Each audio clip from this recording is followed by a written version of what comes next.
Mi fuente de gozo. Buenos días, mujeres bienaventuradas. Es grato estar aquí nuevamente, como todos los días, en nuestro espacio de reflexión. El Señor nos da cada día una nueva misericordia, una palabra para fortalecer y afirmar nuestro conocimiento y esperanza en Él. Hace unos días, temprano en la mañana, yo iba en la colectiva y en el transporte público casi siempre está encendida alguna emisora y estaban transmitiendo ese espacio de motivación. Pudiéramos decir que es un espacio entre religioso, inspirador y gracioso. Y tal vez este espacio tiene el propósito de alegrar el día de las personas. De alguna forma es como darles a los oyentes una dosis de ánimo para afrontar el resto del día.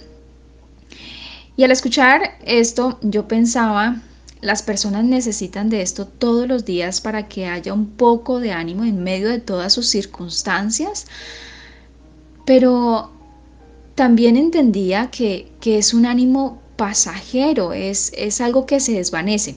Ahora mismo que estoy hablando de esto, ni siquiera puedo recordar de qué estaban hablando.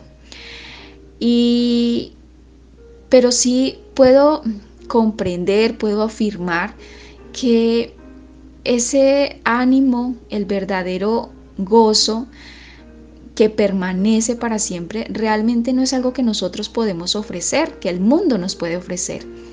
El verdadero gozo solamente viene del Señor. Dice en Proverbios 14, el verso 13 y 14, aún en la risa tendrá dolor el corazón, y el término de la alegría es congoja. En otras versiones dice, pero cuando la risa termina, el dolor permanece. De sus caminos será hastiado el necio de corazón, pero el hombre de bien está contento del suyo, de su corazón. Y al ver este proverbio, la profunda y hermosa sabiduría de nuestro Señor, podemos recordar que el gozo no es una emoción. No puede ser hallado en las riquezas o en el reconocimiento, la fama que nos puede ofrecer este mundo. El gozo es un fruto del Espíritu Santo, es un regalo que nos ha sido dado. Sabemos que el Señor nos ha hecho con cuerpo, alma y espíritu. Y sabemos que las emociones están en nuestra parte almática. Esas emociones de tristeza, alegría, enojo, sorpresa, ira, bueno, en fin, se generan por diferentes situaciones en las que nos encontremos, ¿cierto? En el momento. Dependen de nuestro entorno y cómo yo y los demás nos relacionamos, ¿cierto? En ese entorno. Hemos escuchado en muchas ocasiones que en sí las emociones no son malas. El mismo Señor Jesús las tuvo, ¿cierto? En la palabra nosotros podemos encontrar diferentes textos donde podemos ver que el Señor sintió, ¿cierto? Porque Él era humano también, Él era 100% humano, Él tuvo emociones. Y lo malo de las emociones, como digo, no es tenerlas, ¿cierto? Sentirlas, sino no tener dominio sobre ellas. Entonces que a veces cuando tenemos ira nos dejemos llevar por ellas y expresemos gritos y palabras hirientes o malas palabras, qué sé yo, que cuando estemos en tristeza nos dejemos apachurrar al punto de tener pensamientos depresivos. O a veces que seamos imprudentes cuando estemos alegres, ¿cierto? Porque también puede suceder. El Señor nos dio ejemplo, un ejemplo maravilloso. Él tuvo diferentes emociones como nosotros, ¿cierto? Pero siempre tuvo dominio de ellas. Y en otras oportunidades, en estos devocionales, hemos escuchado sobre el dominio propio, ¿verdad? Encontré una definición. Las emociones son las reacciones físico-psicológicas, es decir, de la parte psicológica y física de nuestro cuerpo, ¿cierto?, que representan modos de adaptación a ciertos estímulos del individuo cuando percibe un objeto, una persona, un lugar, un suceso o un recuerdo importante. Entonces son naturales, las emociones es algo natural. Entonces, ¿de dónde viene el gozo? A diferencia de las emociones que son del alma, el gozo es un fruto del Espíritu Santo, como ya vimos, ¿cierto? Y está escrito en Gálatas 5:22. Entonces, al ser del Espíritu, no dependen de nuestras emociones, ¿cierto? El gozo no depende de si estoy alegre, si estoy triste, ¿cierto? De alguna forma, el gozo está por encima de nuestras emociones, está por encima de mi yo, de mi humanidad. No depende del entorno y las circunstancias, ¿cierto? Depende enteramente el gozo de mi relación con el Señor. Por eso en 1 Corintios 2:13 nos dice en la Nueva Traducción Viviente, usando las palabras del Espíritu para explicar las verdades espirituales. Y el gozo es una de ellas. El gozo es una verdad espiritual que a veces no podemos entender, pero es así. El gozo también, por supuesto, es parte de ese regalo inmerecido de la gracia en la obra de la cruz. Viene a nosotros después de que por la palabra nos convencemos de pecado, nos quebrantamos ante la justicia y santidad de nuestro Dios que nos amó desde el principio y luego recibimos el perdón, la libertad de nuestro cautiverio. Y como resultado de toda esta divina adecuación, llega a nosotros el gozo, esa plenitud de gozo, esa certeza de salvación y esperanza de vida eterna, de la que no podemos ser separados por ninguna cosa creada, ¿cierto? Esa salvación no depende de las circunstancias.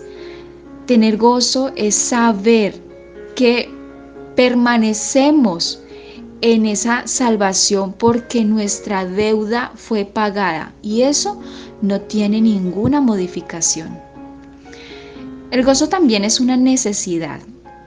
Necesito constantemente sujetar mis emociones por el poder del Espíritu Santo para poder ser un reflejo del Señor con los que me rodean.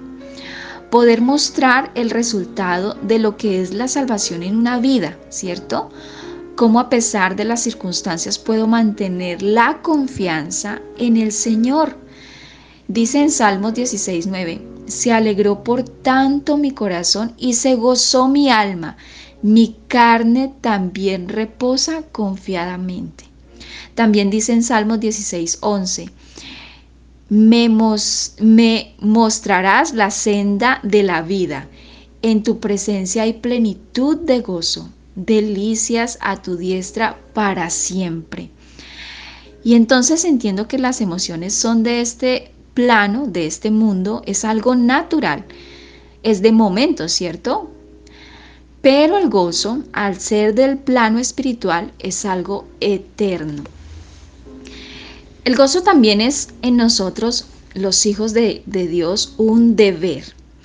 En 1 Tesalonicenses 5, del 16 al 18 dice, estad siempre gozosos, orad sin cesar, dad gracias en todo, porque esta es la voluntad de Dios para con vosotros en Cristo Jesús.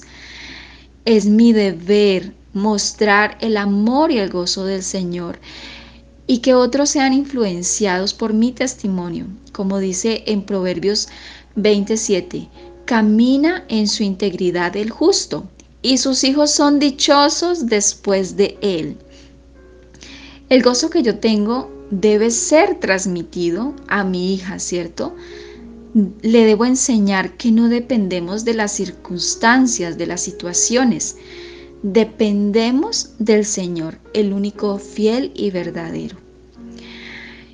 Y entonces todo esto indica que tener gozo del Señor es siempre que debo tener una sonrisa, hablar efusivamente, que nunca tenga emociones naturales de tristeza, de ira, de asombro, ¿cierto? No creo, ¿cierto? Porque ya como lo dijimos, las emociones en sí no son malas. Pueden haber muchas personas que son muy sonrientes, muy simpáticos, continuamente hablar utilizando palabras, adjetivos muy afectuosos con las personas, pero su corazón puede decir otra cosa, puede tener otras intenciones, ¿cierto? Por eso en muchos casos no se puede identificar rápidamente cuando una persona está en depresión, ¿cierto? El verdadero gozo no depende de nosotros. El gozo depende del Espíritu de Dios en nosotros. Y es aquí cuando debo examinar mi corazón y preguntarme, ¿realmente tengo gozo? Porque al inicio del caminar con el Señor me sentía dichosa y ahora ya no tanto. Y recordemos que una persona, como decíamos al inicio, puede que no tenga gozo es porque esté seguramente cautiva, ¿cierto? Como le pasaba al pueblo de Israel en muchas citas que se pueden encontrar que el pueblo de Israel sintió gozo fue después de su liberación, ¿verdad? Y entonces es aquí cuando me debo preguntar, quizá he entrado a prisiones de pecado o a muchas cosas que no clasifico como pecado, pero me están ahogando el gozo del Señor. Estoy haciendo de mi vida una simple rutina y no puedo ver la bondad del Señor, no puedo ver espiritualmente cada cosa de mi día a día. ¿De qué estoy dependiendo para tener gozo? ¿De las circunstancias, de las personas, de mis emociones? Y entonces tengo que venir de nuevo y quebrantar mi corazón para que el Señor me dé libertad, me dé gozo. Tengo que decir como en el Salmo 51:12, vuélveme el gozo de tu salvación y tu espíritu noble me sustente. Tengo que decir, Señor, dame de tu manantial de vida para que yo no tenga más sed, para que no esté necesitando una dosis diaria de motivación y de esperanza de este mundo, de las demás personas, ¿verdad? Señor, sé tú mi gozo. Señor, te damos muchas gracias por la belleza de tu palabra, por la plenitud que solo en ti podemos tener. Crea en mí, oh Dios, un corazón limpio y renueva un espíritu recto dentro de mí. No me eches de delante de ti y no quites de mí tu Santo Espíritu. Vuélvenos el gozo de tu salvación y tu Espíritu noble nos sustente, Señor. A ti toda la gloria, toda la honra, por siempre y para siempre. Amén. Feliz día, mujeres, mamás bienaventuradas. Un fuerte abrazo.